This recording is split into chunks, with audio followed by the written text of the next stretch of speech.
Today, I think this is one of the most interesting videos that you will ever find on my channel, especially if you are a serious car buyer considering to buy either Mazda Axela or Subaru Impreza. These two cars, by the way, they are considered as, equals in the market. So the value you get from a Mazda Axela, people feel like you can still get the same value in terms of, the car size, in terms of the spec and configuration, in terms of ground clearance, in terms of what we call the wheelbase, all those kind of stuff. But today, we are not going into the details of the technical configurations. I know there are some good techies who have done reviews of Axela and Subaru Imprezas, and they have maybe recommended one or the other. But me being that person who is, guiding people on how to bring cars from Japan, I want to discuss on the price. Sawa sawa. The price points of these cars, I understand that we have several variants within Subaru Impreza, the GT7, the GT2, GT3. I'm not going to get into the nitty-gritties of those. But if you go into any showroom in Kenya today, Mombasa, Nairobi, and you ask for a Mazda Axela, the price will range from 1.8 to 2 million, or maybe 2.1 around there. Sawa sawa. And those are I want to talk about the hatchbacks, petrol. The same thing, if you want to buy an Impreza, the price range will still be the same. Either 1.8 to 1.2, no, to 2 million, or maybe slightly above 2 million. But one aspect of the price that you guys need to understand about Mazda Axera and Subaru Impreza is that these two cars have a very, very big difference in terms of the tax that you pay to KRA when you import. When you import a Mazda Axela, the tax you pay to KRA is 610,000 Kenya shillings. The tax that you pay to KRA for Subaru Impreza is 860,000. That is it's called a whooping 250k difference. Okay? 250k thousand difference in terms of the money you pay to the government. So let's go back to the essentials. You go to the dealer, you have bought your Mazda Axela, a Subaru Impreza, I mean, at 2 million, and someone has bought a Subaru, a Mazda Axela at 2 million as well. Sawa sawa. This means already this 2 million, there is 250k. No, here I mean, in the Subaru side, there is a 250k that is going to the government and not to the value of purchasing the car. And that is what I need you guys to understand. You see, when you do this kind of math, you will find that, the money you will need to spend on Axera when you are buying from Japan, and this is what we call the FOB, like the price of an Axera in Japan. If assuming you will buy it at 2 million in Kenya, you will have like 1 million to spend on buying your car in Japan, because the difference, the other 1 million will be spent on tax, maybe dealer profit, and then maybe clearance and something. So if you are buying your Axera from Japan, you will have like 1 million to spend on it.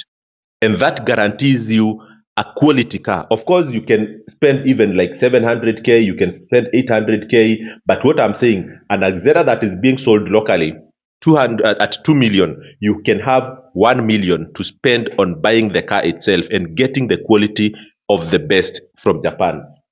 Let's come now to Subaru. Subaru, because you are paying so much in tax, if that car is to be sold at around 2 million in Kenya to the end user, if you are buying it in Japan, you only have like 700k to spend.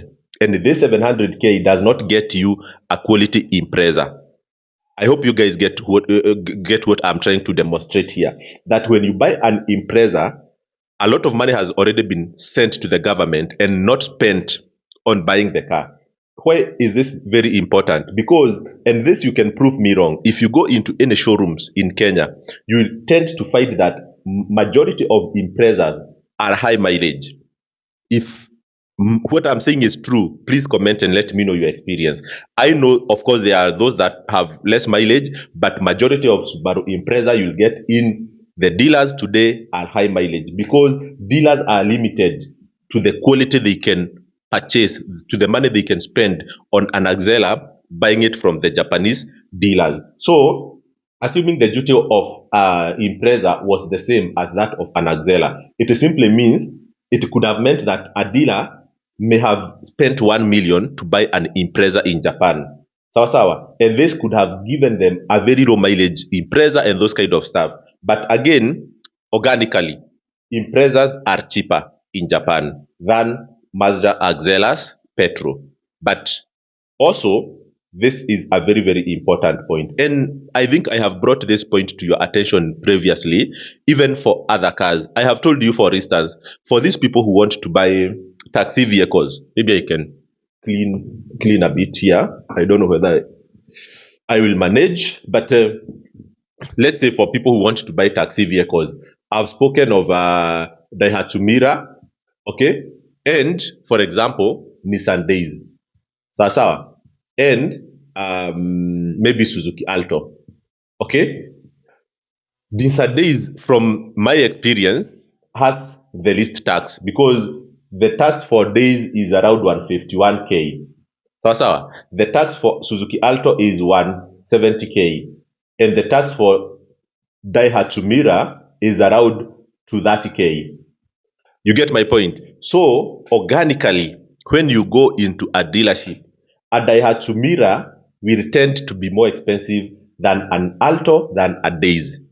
But don't think that you are buying a Daihatsu Mira more expensive from your dealer because it is a better car or because it is a more quality car. People will tend to tell you, oh, Daihatsu Miras are very good in the market. Their performance is better than other cars. Yeah, their performance is better than other cars, and that's why they are sold more expensive. That is far from the truth. Days, okay, has less tax, Alto has less tax, and that's why these two cars are cheaper in Kenya. So, not necessarily because they are bad cars. Someone will tell you, you see these Altos, they are very cheap. Even dealers are selling them cheaply because they are not good cars. That is not the truth. Altos are cheaper to buy from Japan. They have also less tax. Think about these other cars that people are really focusing on buying, like Honda and Wagon.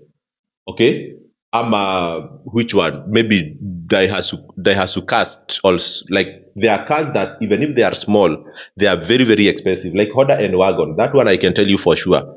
Getting it from Japan is already very expensive. So buying it locally, it becomes more extremely expensive. So I hope you guys understand what point I wanted to bring home, that beyond the local prices and the narratives that you get from dealers about which car is better than the other, it's good you get the background of pricing at source. Sawa. You get the details of pricing at source to know out of the retail price how much money is going to the value of the car, how much money is going towards funding the government and maybe our politicians. Cheers and see you in my next video.